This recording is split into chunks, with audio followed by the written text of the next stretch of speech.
আসসালামু আলাইকুম রহমতুল্লাহ। আশা করি সবাই ভালো আছেন। আলহামদুলিল্লাহ, আমি আপনাদের সকলের দোয়ায় আল্লাহর অশেষ রহমতে ভালো আছি। আমি ছোট্ট একটা ভিডিও নিয়ে আপনাদের সামনে আসছি এই জন্যই যে আগামী 12ই ফেব্রুয়ারি আমাদের দেশে জাতীয় নির্বাচন এবং গণভোট হতে যাচ্ছে। তো আমাদের দেশের অধিকাংশ মানুষ খুবই সিম্পল, সাধারণ।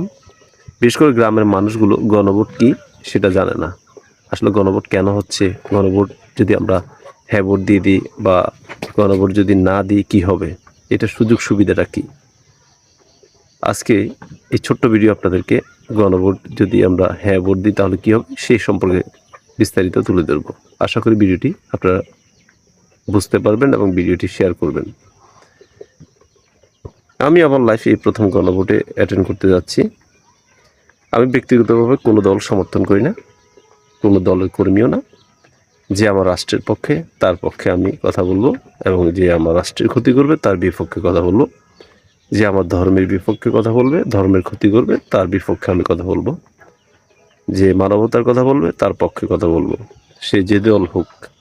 বাংলাদেশে তো অসংখ্য দল আছে, নিবন্ধিত অনিবন্ধিত। কোনো দলের আমি সমর্থক না বা কর্মীও না। সবার আগে আমার রাষ্ট্র, আমি বাংলাদেশের দালাল। এই দেশ আমার মাতৃভূমি, সর্বপ্রথম আমার দেশ। যারা দেশকে ভালোবাসি তাকেও আমি ভালোবাসি। আসুন, এই দেশের যারা সাধারণ মানুষ তাদের উদ্দেশ্যে যে গণভোটের বিস্তারিত আমি আপনাদেরকে পড়ে শোনাবো।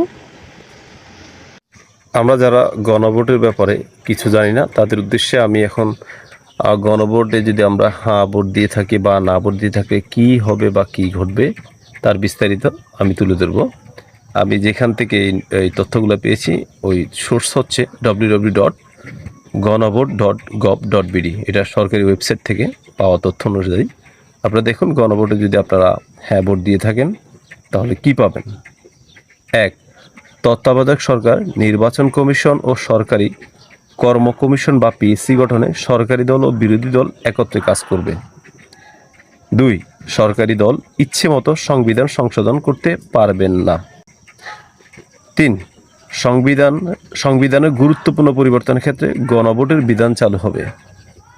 4. বিরোধী দল থেকে ডেপুটি স্পিকার এবং গুরুত্বপূর্ণ সংসদীয় কমিটির সমূহের সভাপতি নির্বাচিত হবেন। যত মেয়াদি হোক কেউ সর্বোচ্চ 10 বছরের বেশি প্রধানমন্ত্রী থাকতে পারবেন না। 6. সংসদের নারীর প্রতিনিধিত্ব পর্যায়ক্রমে বাড়বে। 7. ক্ষমতার ভারসাম্য প্রতিষ্ঠার জন্য পার্লামেন্টে একটি উচ্চ কক্ষ গঠিত হবে।